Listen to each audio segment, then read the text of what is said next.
Hey there, you're listening to the Not So Breakfast Show with Sasha and Ish.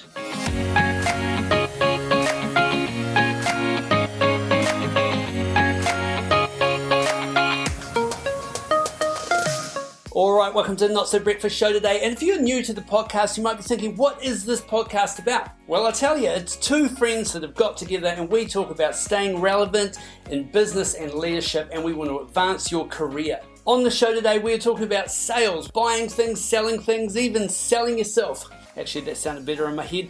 Plus, if you're a used car salesman, have we got the business opportunity for you? Well, there's a business opportunity. Women selling cars to women. Well, here's a business opportunity. Men selling cars to women. just putting that out there. All right, that's the show. Let's get it. All right, welcome to the Not So Breakfast Show today, and this is the one about sales. And you may be thinking, Ish, I don't work in sales. I'm not interested in sales. Well, we have got a discussion for you because everything is about sales. Everyone is in sales. Isn't that right, Saj? That is so right. And this is a sell session. So if you think that sales is not for you, then we're going to sell you on why you were wrong and why we're right. Send no money now, but stay till the end and we'll send you some steak knives. All the terms and conditions apply. Oh, I remember steak knives. And they used to do the ad where it's like, they can cut through a tennis shoe. You're sitting there going, I don't know if my knives can cut through a tennis shoe. I better get some of those. Cut through a lead pipe and still fillet this fish. I remember going around to a friend's house for dinner years ago, and they said, oh, it's funny, this week this guy came to our door and tried to sell us a vacuum cleaner.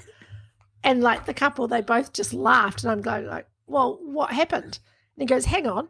And he comes back with his $2,000 vacuum cleaner. I'm like, oh, that's how Kirby used to sell them, wasn't it? Yeah, it was a Kirby. He bought a Kirby.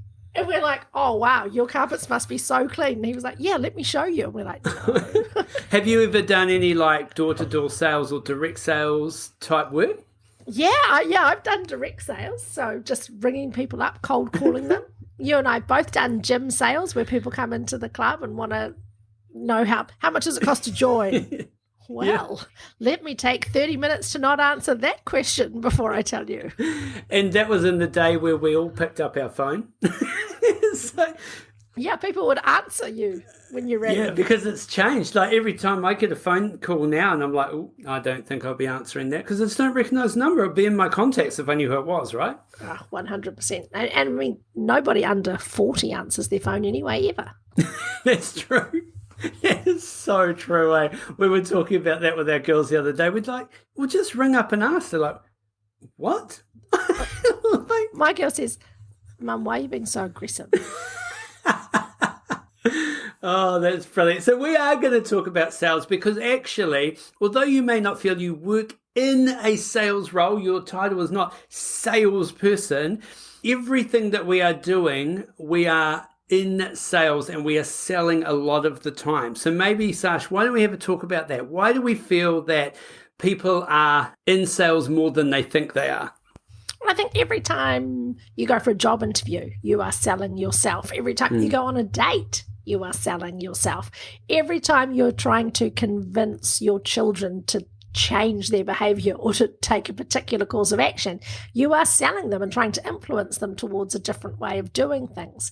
And I think in all of our roles, we could get better at selling, whether it's ideas or ourselves or ways of being.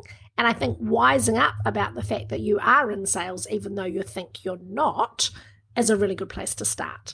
So maybe we take the conversation and try to shape it into some sales tips or some sales advice that would be very useful if you actually are in a direct sales role. And also conceptually will be really helpful for you if you are kind of starting to think about the way that you sell within your role. And maybe we even say the way that you influence within your role, because that is also selling, influencing people. Yeah, and you know what? I think the first thing that gives people the heebies is that we all hate being sold to. Yeah. But we love buying things. That is true. We have this hobby where we go, let's go shopping. Yeah. But don't sell me anything. You know, we walk into a store and someone says, can I help you? And what do we say? No, just looking. When we actually know that what we're looking for is a pair of jeans that fit just as well as the ones that we're wearing right now, but these ones are getting a bit old. Yeah. But we never say that because we like to sort of look around ourselves. So it's this really weird paradox where we hate the feeling that someone's pressuring us or pushing us into a decision, but we actually, most of us like trying new things and buying. So we kind of need to switch our mindset and get over this idea that salespeople are nasty or that selling itself is nasty. We've got to start thinking about sales as how can I help people get more of what they want? How can I help people move towards a better outcome? That's really what a selling role is, or what influencing other people is all about. Yeah, and you're right, because you're fighting often against the stereotype of the used car salesman who comes out and they're like, pistol fingers at you, what are you looking for? And well, no, not at me, because car salespeople don't sell to women. They just think if I go anywhere with a man in my life, people who are selling just talk to the man. If I check into a hotel with the two of us, they talk to the man. There's a business opportunity. Women selling cars to women. Ah. Oh, well, here's a business opportunity. Men selling cars to women. just putting that out there. You're right, Sash. That is probably the bigger market.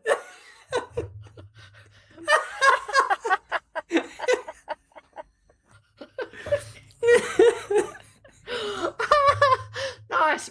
If only I could find someone who spoke woman. Oh, that's so good. Well, one of the things I would like to say to salespeople out there is sometimes you just come across so boring.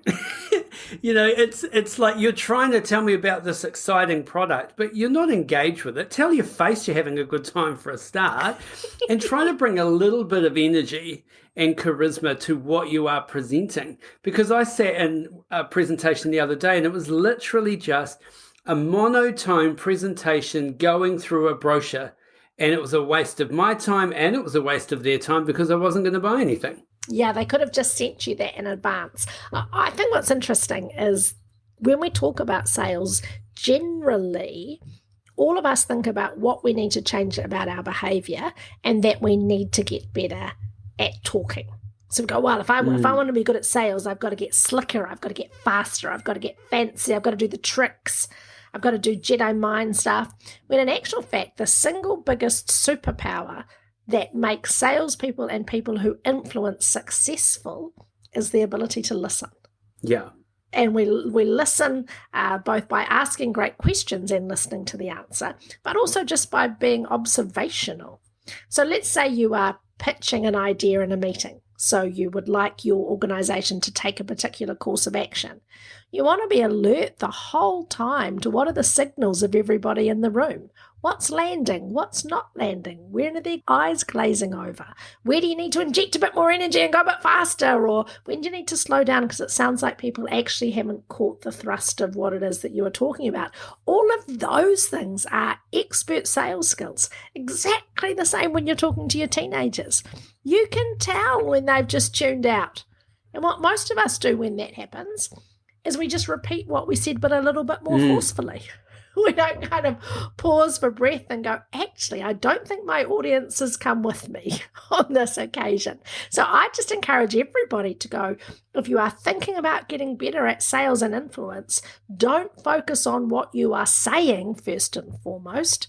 Focus first of all on understanding your audience and what their needs might be.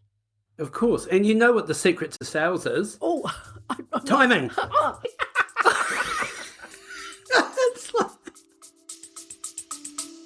We'll be right back.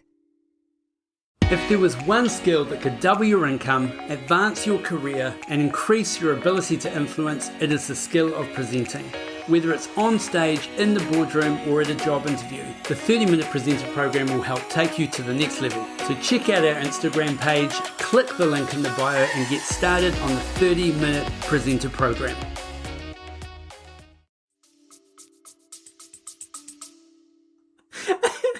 It's the same as comedy, right? It's about timing. And the reason I think it is about timing is we often are selling to a circumstance.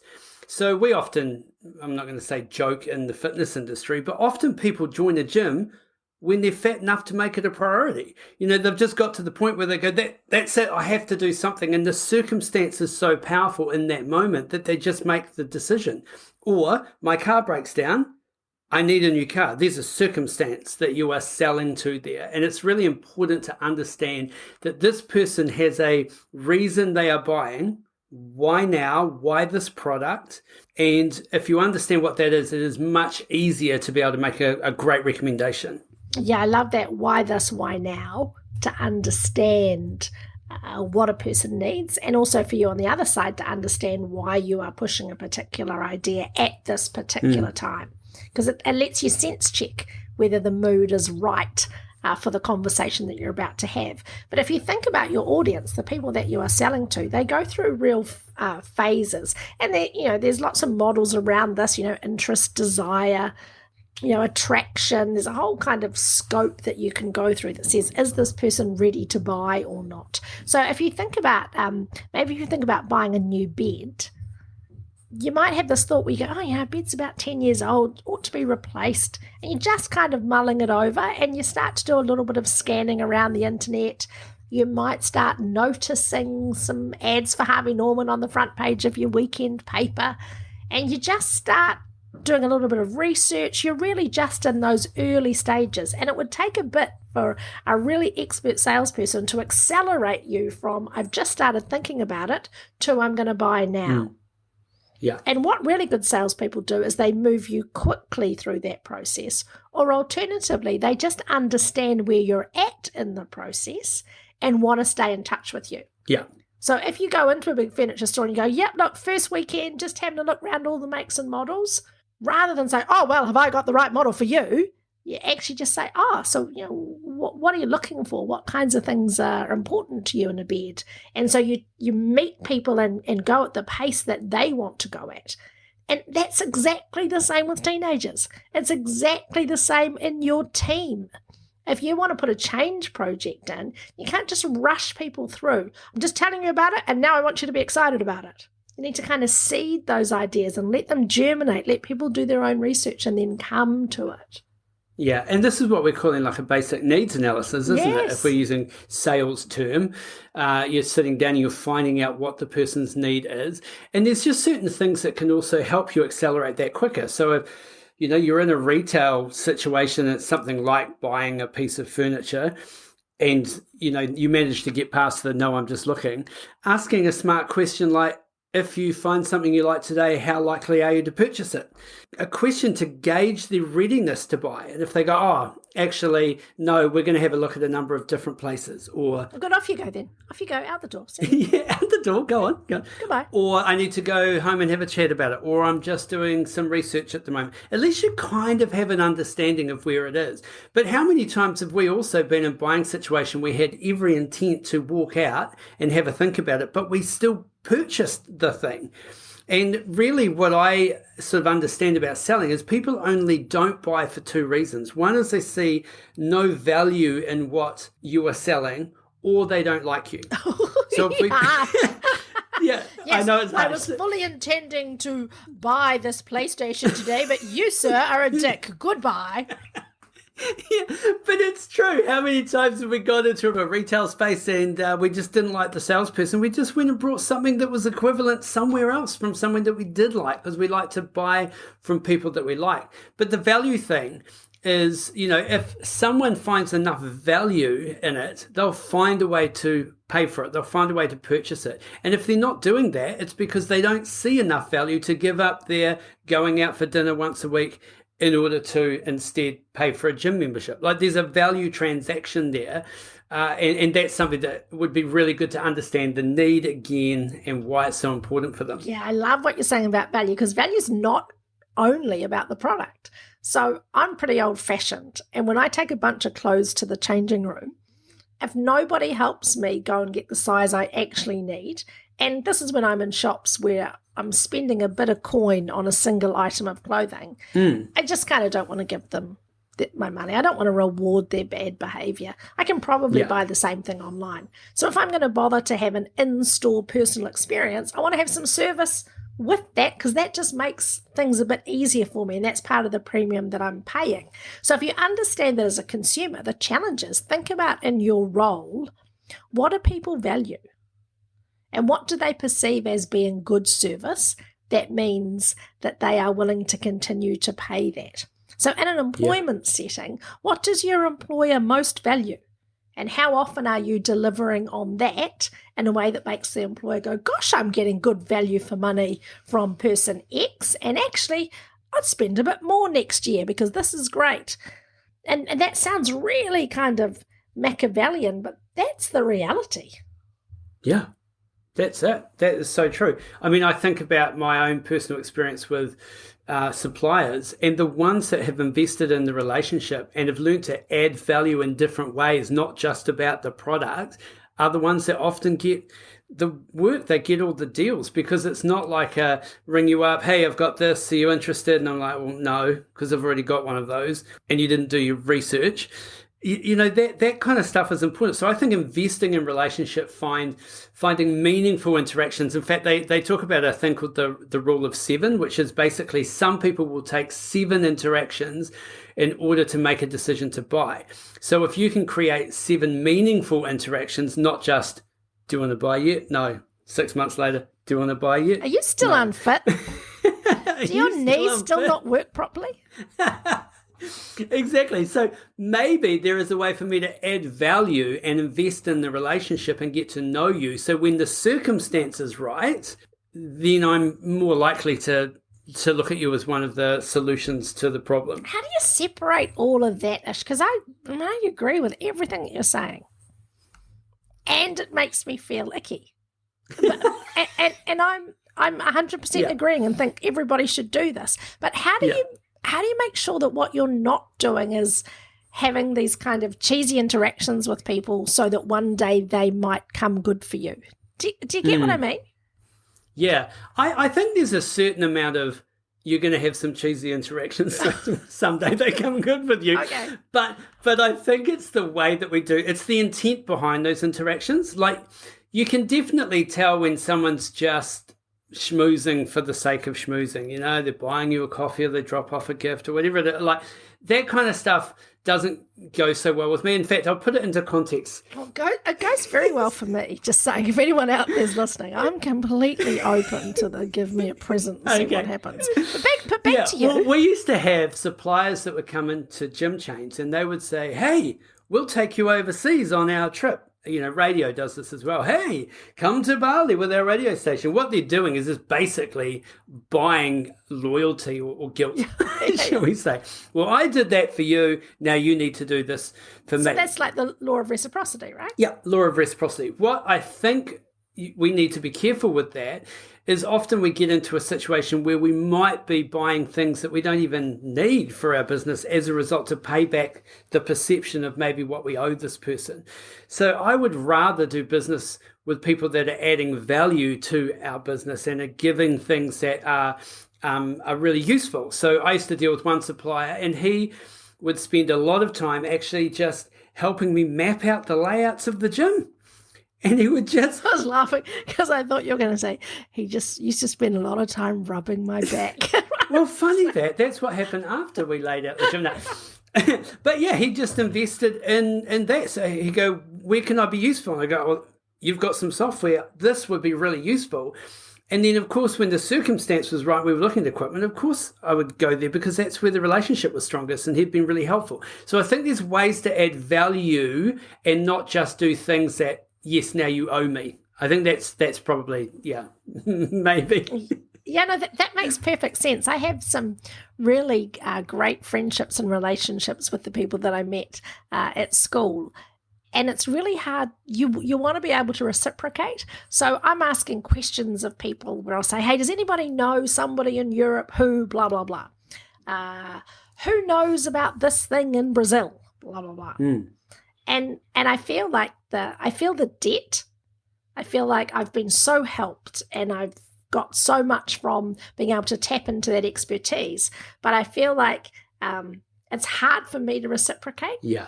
But I know that what's going to happen what I hope is going to happen is that as soon as the New Zealand borders are open, because everyone says, oh, we want to come and visit New Zealand or visit New Zealand again or show us around New Zealand. And I'm just thinking it might be a full-time job for me once our borders open, that when people arrive, I'll be one of the few people they know, and I'll just have to say to everyone at work, "Not really sorry, I've just got to do another one of those trips to Queenstown to host for the golf, and what can you do?" Yeah.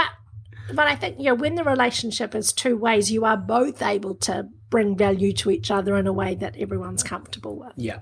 And there's different types of things we buy, right? There's just stuff that's very transactional. I go into a shop, I buy a pair of jeans, and then there's stuff that's big investment, and probably understanding at what level people are investing in, because some things come with like a cost of ownership or an emotional cost of ownership. Like joining a gym is relatively cheap.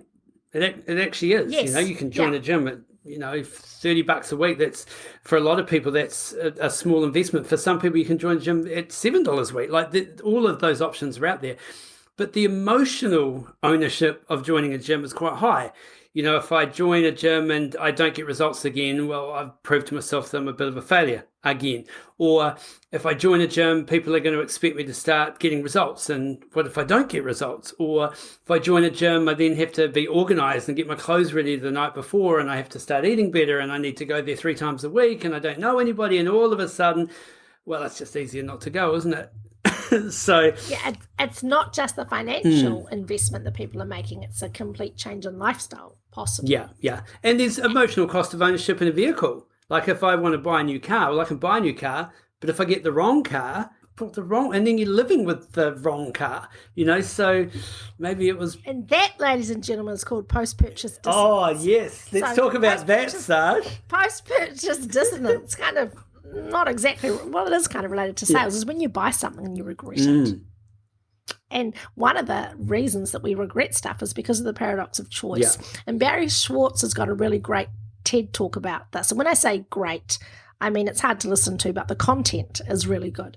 And he talks about, Louis C.K., who's a comedian who's been cancelled, so don't quote me for talking about Louis C.K., but he used to say, we live in a generation where everything's amazing, but nobody's happy. Yeah. And the Barry Schwartz in The Paradox of Choice kind of talks about the same thing, that you can go into the supermarket and let's say you're in the US, there are 150 different kinds of toothpaste that you can have. And all that does is that doesn't mean, yay, I've got so much choice. It means that your chances of being disappointed go up exponentially because you get home and you go, oh, I picked the peppermint and I don't know, maybe I should have got the spearmint. Maybe I should have had the big red. Maybe I needed cinnamon toothpaste. Maybe I needed, because all these things that were possible for you give rise to the fact that perhaps you've made the wrong decision. So back in the day when you could only get a Model T Ford and you could have any colour as long as it was black, you didn't have the opportunity to regret anything about what it was that you have done. And I think one of the challenging things for us, this is off the topic of sales, but is to just live with the decisions that we make and be happy with them, knowing that there are always other possibilities. And I know you've talked before about how you like to holiday in the same place because you de-risk it. Yeah, I know it's going to be good. Yeah. And it comes with all the good feels and the good memories. And you don't go home and go, oh, I wish we'd been a bit braver and tried somewhere new. Because for you, it's worth more to have the certainty.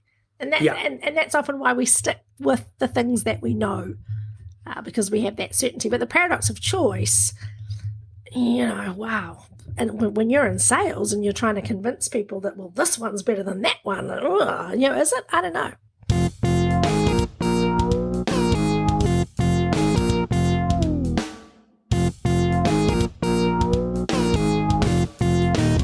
Well, maybe there's a few kind of like rapid kind of tips as we kind of start to head to the end of this. One tip I'd like to give salespeople is do your recon. Don't suddenly get into a sales conversation. I'm sure they come in, Sash, and go to you, oh, we've got this thing. So how many coffee shops have you got at the moment? you must just let go. This is knowable. All you had to do was visit our website before you came into my office. And I say, look, I'm not going to tell you how many coffee shops I've got, but my office has got one door and out you go through it.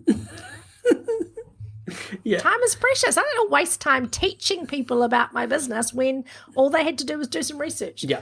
Do some basic respectful research. Yeah, and who makes the decisions? Who actually makes the buying decisions? Because sometimes we put a lot of investment and pressure on someone who doesn't even have the sway in the business or the sway in the company to do that. So that would be one thing. And then I think another one is just making a really great first contact. Like, can you actually be introduced by someone who the business knows to the person that makes the decisions? Because at least you come with some credibility, because otherwise you're just having to play the email game or whatever it is to try to capture someone's attention. And right now, man, capturing someone's attention long enough to have a conversation, well, that is the game, isn't it? So the other thing I talk about is understanding lead quality. So lead quality, especially if you may be selling a service, is quite important. So if you think of lead quality running from 1 to 10, 1 being the worst lead you've ever got in your life, me giving you the phone book and you having to call people, phone book, what is this, 1985? Okay, you just getting a number and you're calling them up and trying to convince them about the product you're selling. 10 being someone who's a raving fan, they already love the product, they contacted you and have set up the appointment and they're just ready to buy. Like, those are quite different circumstances. So what you may want to figure out is, what type of lead are you dealing with? What types of leads are you dealing with? What needs more investment? What needs more research to get you into a situation where when you are having the conversation, you're on the right platform to talk business, as opposed to the person that's just coming in that's pretty much already made up their mind and they just want fast transactional, just tell me how it is, tell me how much it is, and we're ready to go here. So understanding that lead quality is important. And really checking in with yourself about how much you believe about what you're selling. So there's a young woman I know, she's just started in a new sales job and she's selling a fantastic product. It's a food product and it's really great. Her concern is when she goes round to different supermarkets, she doesn't want to annoy them or interrupt them during their day. And so her family made contact with me and said, could you help out? And I said, yeah, absolutely, which reminds me I must and I will, but I haven't. Well, sorry. But the advice is going to go to the world before it goes to the specific individual. Yeah. When you've got this amazing product, you're not interrupting someone's day. You're doing them a massive favor by putting it in front of them. And you do them a disservice if you do not give them the opportunity to say yes or no. Yeah. And if you don't feel that way about your product, it's because you don't have the belief in your product and you should go and sell something else. That's good. Another thing to do would be to map your pitch. Like, don't just risk that first conversation in some ad lib, hopeful way that you're going to build some sort of connection and rapport. Like, just map it out. Like, understand, how are you going to initiate this conversation with some of the recom that you've done? What are you going to recommend and why are you going to recommend it? And then how are you going to close that sale and actually ask for the business, not just wait for them to say yes? Like, are you actually going to ask them to say yes? And I think you can map that kind of stuff out. And we talk a lot about that in the 30-minute presenter program. Like, mapping out a presentation makes you more impactful. Mapping out a sales pitch makes you more impactful.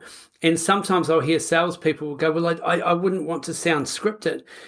Well, practice till you don't sound scripted. I mean, TV and movies is scripting. They don't just put them on screen and just go, oh, could you just make up a few lines here? It's fully scripted out. There's a plan, and the delivery of those lines is well scripted and well rehearsed. And that's really what you want to bring to the craft of selling, the craft of presenting. I love this idea that we are somehow so unique that we need to just be in the moment and wait for the words to come. And just when we're in our flow, it's going to be great. And we wouldn't want to spoil any moments by preparing them. And when you and I are running sales training together, we used to get that. People who would just resist this idea of being scripted or being prepared because they wanted to be authentic. And I get it, right? But we'd go and ask, so who's married? Yay! People would put their hand up. Oh, so, when did you get proposed to? Yeah, yes, you did. And how did the proposal go? Almost everyone gets proposed to in exactly the same way. The person says something like, I can't imagine not spending the rest of my life with you, or I want to spend the rest of my life with you. I love you. Will you marry me? I'm like, oh man, could you not come up with anything more authentic or less like the person next to you? Everyone says the same thing anyway. Yeah. So why not practice so that you don't turn into a blubbering mess on that particular occasion? Why not practice what it is that you're going to say in your pitch and be really clear about the difference between features and benefits? So if you're selling a product, you can talk about all of the features that are meaningless to the person that you are trying to sell it to. Mm. And this happens all the time within couples, where you're trying to convince your partner that the holiday destination you've chosen is the best one, or that the car that you want to buy is the best one, and you rattle off all these things that might matter to you, but do not matter to them. Yeah. And we had this when we were trying to find the right car for Porsche. So she would just... Porsche, that's her name. It's not that it's a Porsche, right? Portia from The Merchant of Venice, Shakespeare. Shakespeare does rubbish female characters like Ophelia. They all kill themselves or are bad or whatever. So Portia is a lawyer in The Merchant of Venice, and that's where we got Portia's name from. But when we were getting a car for her, all the things that were important for Chris and I around safety features and it not being too expensive and it not having an engine that was too big, all of those things are nowhere on her list. So she's going to care about what it looks like. And she had this particular thing where she said, I've told you this before, she goes, oh yeah, my skin's a bit sensitive. I'm really going to need leather seats. We were just like, oh, okay, first car, sure. But it was just a really good example of how all the things that we might have wanted to go on about in the features had no benefit to her. And I think often when we are at cross purposes with a person, either within our professional lives or our personal lives, it's because we value different things. So in your pitch, you've got to be clear about, am I talking about tangible things? Am I talking about intangible things? And do they benefit the person I'm selling to? Do they care? Is the person you're selling to more interested in consistency of delivery? Are they more interested in price? Are they more interested in quality? Yeah. And you have to make sure that what you are talking about when you are selling, you're talking about things that they care about. Funny you say about practicing wedding proposals, because I know a few people that have practiced, getting married quite a few times. Yeah. Hopefully they'll get it right now, eh? Well, what I love about that is I really love people who understand that staying in something terrible proves nothing to no one. Yes. So that's not a bad thing either, right? People who are like miserable for 20 years, but they're saying to each other, but you promised you'd stay. I'm like, yeah, why not just try for some happiness?